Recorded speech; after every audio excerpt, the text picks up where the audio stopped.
Assalamualaikum warahmatullahi wabarakatuh. Alhamdulillahirabbil alamin wassalatu wassalamu ala asyrafil anbiya'i wal mursalin wa ala alihi wa sahbihi ajmain. Rabbi shrah li sadri wa yassir li amri wahlul 'uqdatam min lisani yafqahu qawli. Allahumma dzakkirni ma unsitu minal Qur'anil Karim wa ma nasitu minal ahaditsin nabawiyyah wa 'allimni ma jahiltu minhuma ya dzal jalali wal ikram. Amma ba'd. Tuan Imam, ahli-ahli jawatan kuasa, tuan-tuan, puan-puan, sidang jemaah yang dikasihi sekalian. Jadi alhamdulillah pada malam yang berbahagia yang mulia ini kita dapat lagi insya-Allah akan memperkatakan sedikit sebanyak tentang ilmu pengetahuan yang kita baca, yang kita petik daripada kitab Matla'ul Badrain ini. Kita telah sampai ke muka surat yang ke berapa tu Cikgu Nazri? 20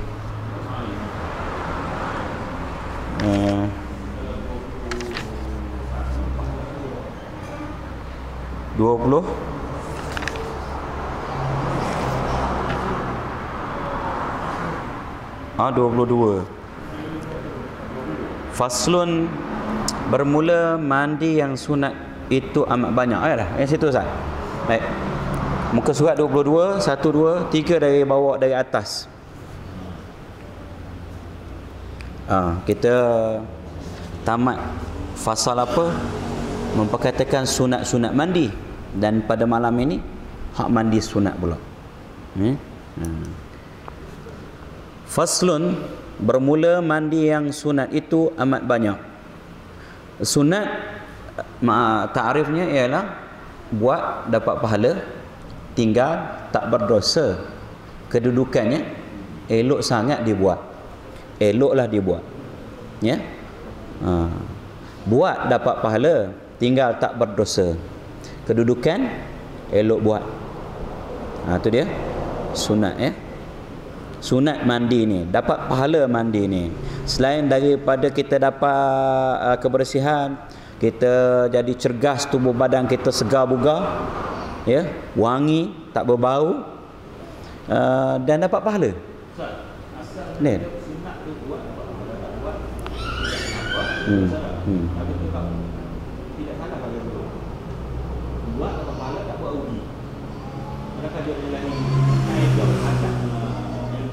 Betul lah tu.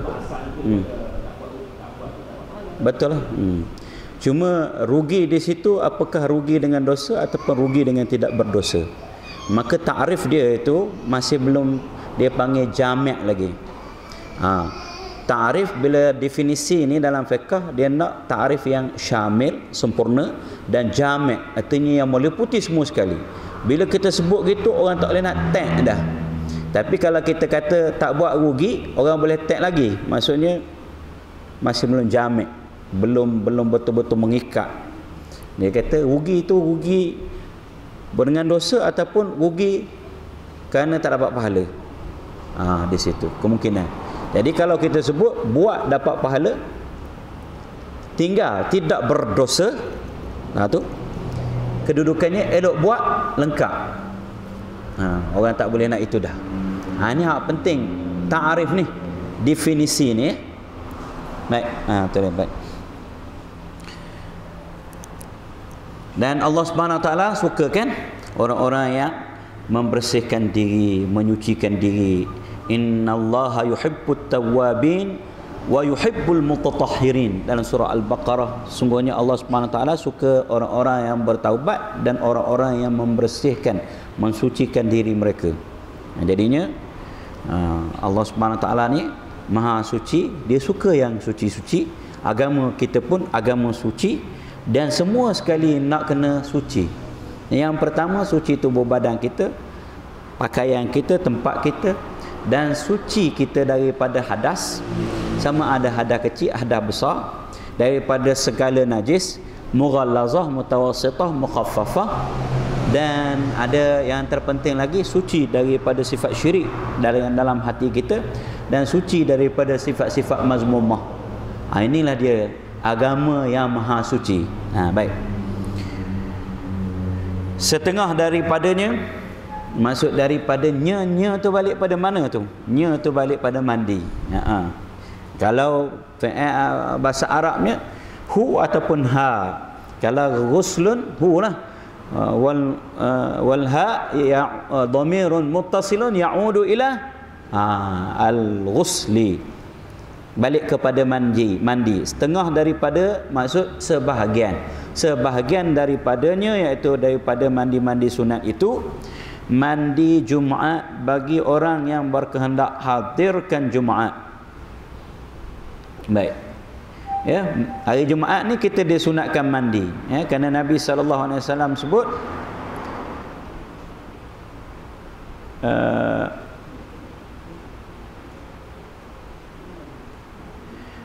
man igtasala mana idza arada ahadukum an ya'tiyal jumu'ata falyaghtasil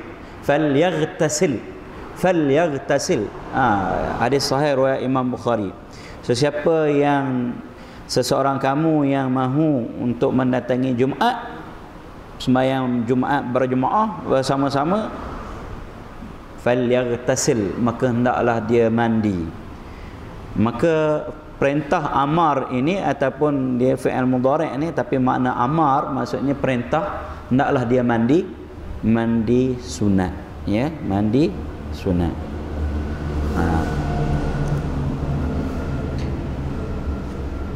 Kenapa? Salah satu sebabnya kerana bila mari hari Jumaat kumpul ramai-ramai, maka kalau ada yang tak mandi itu al-maklum sajalah, mengganggu orang lain. Dan dalam Islam ni sangat dipentingkan hak ni, bukan setakat keselesaan di kita tetapi keselesaan orang lain juga. Sebab itu Nabi SAW larang orang yang makan bawang putih cara mentah ni mari ke masjid. Dia larang oleh Nabi SAW, ya. Pasal apa? Bau dia teruk sangat, ya. Bau ni Nabi SAW sebut, man akala thuman falyatazil masjidana walyatazil walyaq'ud fi baitih. Siapa yang makan bawang putih mentah, maka hendaklah dia jauh daripada masjid kita, masjid kami, masjid Nabi SAW. Walyaq'ud fi baitih, duduk rumah jelah. Ada orang nak mengelakkan daripada sembahyang berjemaah ni, dia makan bawang putih. Jadi Nabi suruh duduk rumah, dia kata. Tu hak kena tu. Kalau kebetulannya memanglah Nabi SAW suruh duduk. Tapi kalau sengaja cari helah dan sebagainya, Allah Subhanahu Wa Taala Maha tahulah. Itu urusan dia dengan Allah lah. Baik.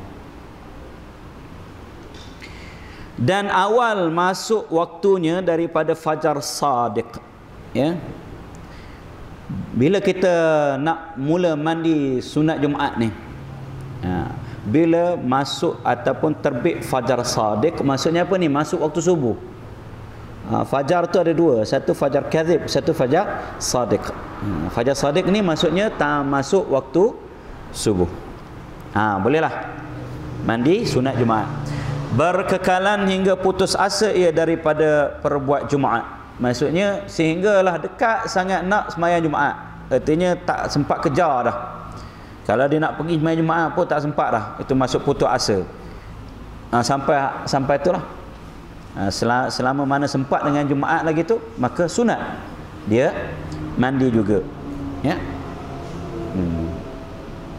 Dan yang afdalnya, iaitu yang terbaiknya, tatkala hampir hendak pergi, waktu nak pergi tu mandilah. Sebelum nak pergi itu boleh mandi dah, sunat dah mandi, tapi kurang afdal. Takut apa ni? Takut puluh pula.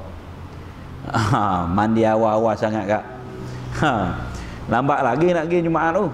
Pergi Jumaat sokmo-sokmo dekat nak khutbah ataupun tengah khutbah misalnya, mandi awal-awal. Lepas tu dia vacuum lah, sapu tangga lah, angkat kiwi kasut lah, macam-macam buatnya, peluh balik. Baik. Sebab itu afdalnya waktu nak pergi tu lah, mandi fresh lagi, bau sabun lagi sampai di mana? Sampai di masjid dah. Dan mandi, maksud mandi sunat ya, dan mandi 2 hari raya fitrah dan adha ya. Sama ada berkehendak hadir atau tiada. Jadi kalau mandi sunat hari raya ni, sama ada nak hadir ataupun tidak nak hadir, ataupun tak mau hadir waktu sembahyang raya tu, dia sunatkan juga mandi ya. Pasal apa? Kalau tak pergi sembahyang raya pun orang mari pagi tu tak? Lepas-lepas sembahyang raya serbu selalu. Ada hak bertakbir lah, takbir daripada rumah ke rumah. Mana kalau raya haji, lepas-lepas sembahyang raya tu, pakat turun daripada rumah ke rumah. Misalnya di Felda kan, rumah dekat-dekat, dia pakat satu blok tu ada dalam 24 buah rumah. Dia pakat daripada sebuah rumah ke sebuah rumah, sebuah rumah ke sebuah rumah. Habis sehari itu habis 24 buah rumah hak set dia. Lepas tu barulah nak pergi ke mana misalnya. Tak? Kalau tak mandi. Dan masuk waktunya dengan setengah malam. Masuk waktu hak nak mandi sunat adha dan sunat Aidil Fitri ni setengah malam. Dan keluar waktunya dengan jatuh matahari. Jatuh matahari hari raya itulah ya.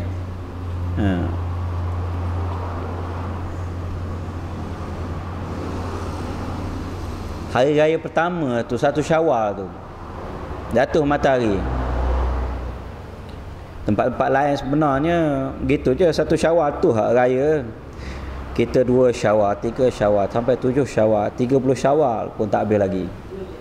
Sebulan, raya sebulan, pasal puasa sebulan, gitu. Baik. Hak tu raya 1 Syawal tu ya. Dan afdalnya kemudian daripada fajar. Maksudnya yang terbaiknya selepas fajar. Selepas waktu subuh tu, masuk waktu subuh, lepas tu mau mandi hak tu yang afdalnya ya. Pasal apa tu? Bermula nak raya dah tu. Lepas subuh bermula nak raya dah. Kalau ingat waktu mengaji, waktu saya dulu di Mu'tah gitu lah. Lepas-lepas main subuh, lepas-lepas main subuh tu orang dah tak balik dah. Tak balik ke rumah dah. Takbir. Boleh dia sembahyang waktu duha tu, sembahyang lalu. Pagi-pagi. Kita pukul 9 baru sembahyang dah. Balik sembahyang tu tengah hari dah. Sama tidur pula. Dan mandi bagi sembahyang minta hujan. Sembahyang minta hujan ni dia panggil sembahyang istisqa. Biasa, siapa biasa? Pernah sembahyang istisqa. Saya ada juga beberapa kali waktu dulu waktu sekolah orang Arab yang jadi imam. Dia sembahyang, disuruh kita puasa dulu beberapa hari, 3 hari sebelum itu. Kemudian kita keluar ke tengah padang, kita terbalikkan baju, sembahyang istisqa. Pun sunat mandi juga. Maka masuk waktunya bagi yang berkehendak sembahyang seorang diri dengan berkehendak sembahyang. Maksudnya kalau kita nak sembahyang istisqa, minta hujan itu, kita nak sembahyang sendiri-sendiri. Bila kita nak sembahyang tu kita mandilah. Tak? Itu waktunya. Dan bagi yang berkehendak berjemaah dengan berhimpun manusia bagi sembahyang. Kalau kita sembahyang istisqa itu kita buat secara berjemaah, bila kita nak keluar nak pergi itulah. Orang pun dah berkumpul, misalnya dah bersiap sedia, ataupun tak kumpul, orang pakat nak pergi belaka, mandilah kita. Dan keluar waktunya, iaitu waktu kita waktu apa ni? Nya ni balik pada mana ni? Mandi sunat istisqa. Ya, solat istisqa. Dengan keluar daripada sembahyang.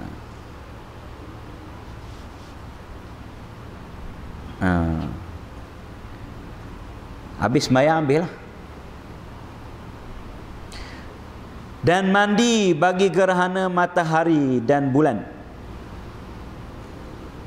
maka masuk waktunya dengan permulaan berubahnya. Berubahnya maksudnya berlaku gerhana itu. Kalau gerhana matahari, gerhana matahari. Kerana gerhana bulan, berubahnya itu bulan yang gerhana. Permulaan berubahnya. Jangan sebelum. Sekarang ni dia boleh kira ilmu falak minit-minit dia sekali bila betul, dan kebiasaannya tepatlah, tak jadi masalah dah.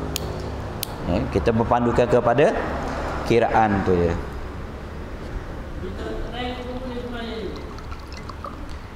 Di tempat kita kalau berlaku,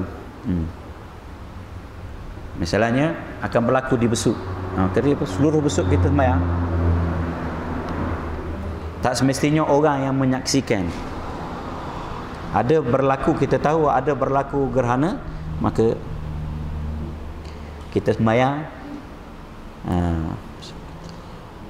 Itu hak sembahyang tak? Hak yang nak mandi.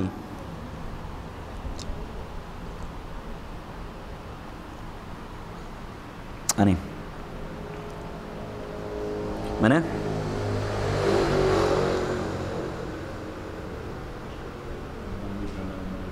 Dan mandi bagi gerhana matahari dan bulan, maka masuk waktunya dengan permulaan berubahnya, dan keluar waktunya dengan cuaca yang sempurna. Habis masanya bila?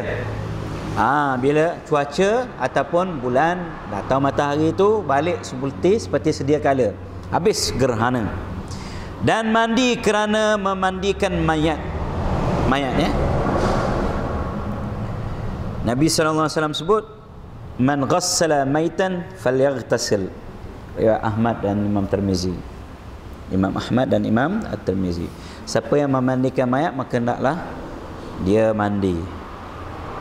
Sunat, tidak wajib. Dan mandi kafir apabila masuk Islam. Orang kafir masuk Islam, sunat mandi. Sunat sunat.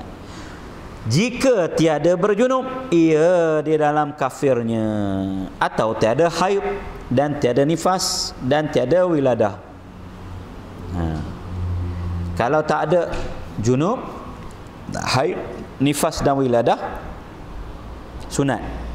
Dan jika ada ia berhadas besar, maka wajib mandinya kemudian daripada Islam.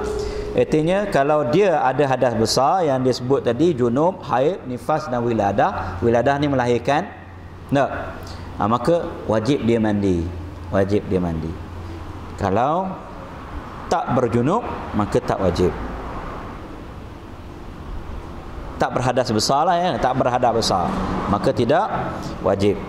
Baik. Pada qaul as-sah, ialah yang mu'tamadnya. Inilah yang qaul as-sah, pendapat yang diterima, yang mu'tamad dalam mazhab kita. Dia wajib mandi kalau berhadas besar. Kalau tidak berhadas besar, barulah hanya sunat. Orang Islam, orang kafir yang masuk Islam ni, itu dia. Dan kata pada kafir tu silakan. Kafir di sini, lepas dia orang kita mandi yang besar. Ya. Dia mandi wajib lah tu. Maksudnya mandi dia itu adalah wajib. Dia masuk Islam dan dia berhadas besar, dia kena mandi.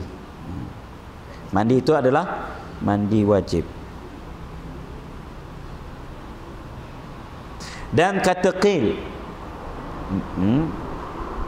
bila qil ini tuan-tuan dan puan daripada qala yaqulu, qala telah berkata, kalau qila dikatakan. Nampak?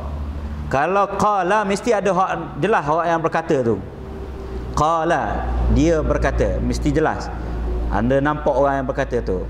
Kalau qila dikatakan, nampak? Apa maksudnya? Jadi lemah tak sikit. Jadi ada unsur lemah situ, qil, dikatakan. dikatakan siapa kata? Misalnya hak itu dalam segi bahasa kita. Jadi kalau bahasa fiqh, dalam kitab fiqh bila disebut qila, dikatakan lemahlah. Pendapat tu. Itu yang kata qil tu. Bukan qaul. Nah, kata qil maksudnya pendapat yang lemah dalam mazhab. Gugur ia apabila Islam. Maka qaul ini dhaif. Gugur apa? Kewajipan mandi. Tidak wajib juga mandi. Menurut pendapat yang dhaif dalam mazhab Syafi'i. Yang muktamadnya wajib mandi kalau dia berhadas besar. Dan mandi orang yang siuman daripada gila. Dia gila, lepas tu pulih semula, sihat, siuman balik, mandi Dan pitam juga pitam. Lepas bangun tu sedar, mandilah.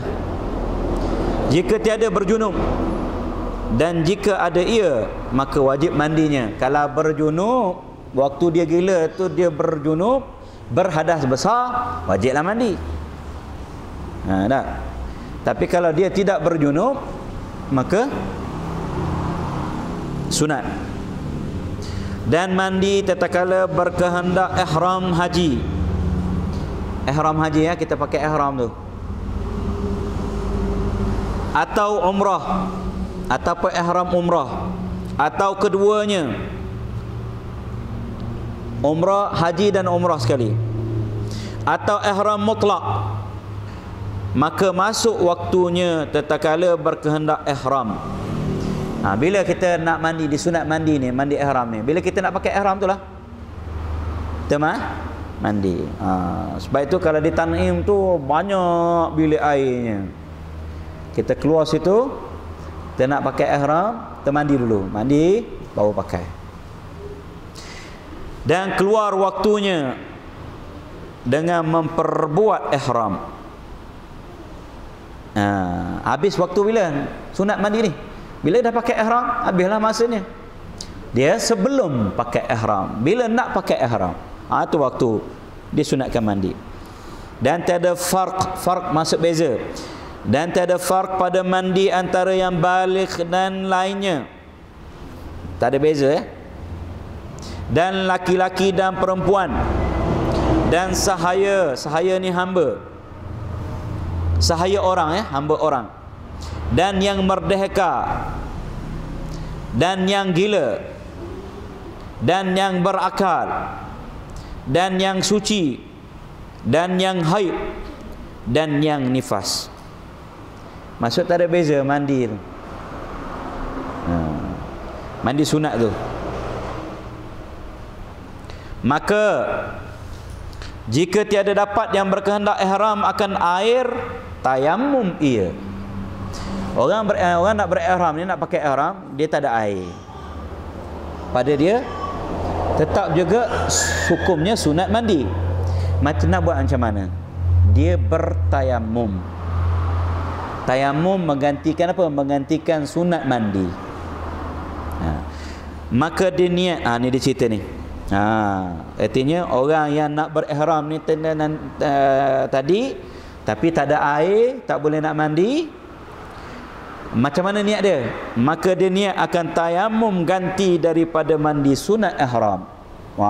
Sahaja aku bertayammum kerana menggantikan mandi sunat untuk ihram. Dan mandi kerana masuk Makkah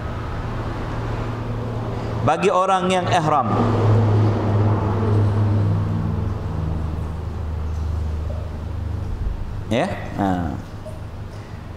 Nak masuk Makkah sunat mandi, masuk Madinah pun disunatkan mandi benarnya.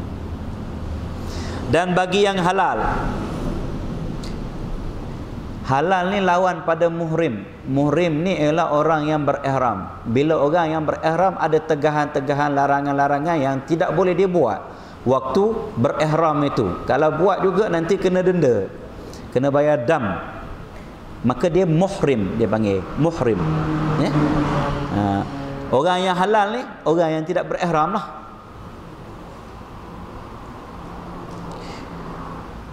Orang masuk ke Mekah itu yang berihram, dan orang yang tidak berihram, maksudnya orang yang halal tidak berihram, dia bukan muhrim, disunatkan juga mana? Mandi. Bukan orang berihram saja. Maka sunat mandi pada telaga Zituwa. Sunat mandi di situ ya. Satu telaga namanya Zituwa. Dan mandi kerana hendak wukuf di Arafah. Nak wukuf di Arafah, sunat juga mandi sebelum dia. Ya. Dan masuk waktunya dengan naik fajar. Fajar 9 Zulhijjah tu. Masuk dah waktu. Boleh mandi. Waktu itu kita mandi. Dan afdalnya kemudian daripada gelincir matahari. Baik. Yang afdal, yang terbaiknya dia mandi selepas gelincir matahari. Matahari hak duduk tengah tu dia panggil istiwa. Istiwa, betul-betul di tengah. Ya. Bila dia gelincir dia panggil zawal. Ni lepas zawal. Zawal dia masuk waktu zuhur. Gelincir matahari maksudnya masuk waktu zuhur. Dan mandi ia pada namirah. Maksudnya mandi di satu tempat yang dekat dengan Arafah tu namanya namirah. Di situ ya. Disunatkan mandi di situ. Yang afdalnya. Dan mandi kerana mabit pada Muzdalifah. Ni satu lagi ni, wajib haji. Ya. Wukuf tadi rukun rukun haji. Ni wajib haji. Baik. Bila ni mabit ni? Lepas tengah malam 10 Zulhijjah tu tak? Di Muzdalifah. Dan mandi kerana melontar jamrah yang 3. Jamratul ula, jamratul wusta. Ya. Pada hari tasyrik yang 3 hari. Hari tasyrik, hari 11, 12, 13 Zulhijjah. Maka mandi ia bagi melontar tiap-tiap harinya. Baik. Melontar jamrah tu tiap-tiap hari kita mandi. Sunat mandi. Maka tiada sunat mandi. Maka tiada sunat mandi bagi melontar jamratul aqabah pada hari nahar. Ya. Hari nahar tu hari raya dah. Kita melontar jamratul aqabah, ya. Tak sunat pada hari itu. Kenapa dia kata? Kerana hampir masa mandinya daripada mandi Muzdalifah. Dah mandi dah di Muzdalifah tu. Baik. Lepas tengah malam lah.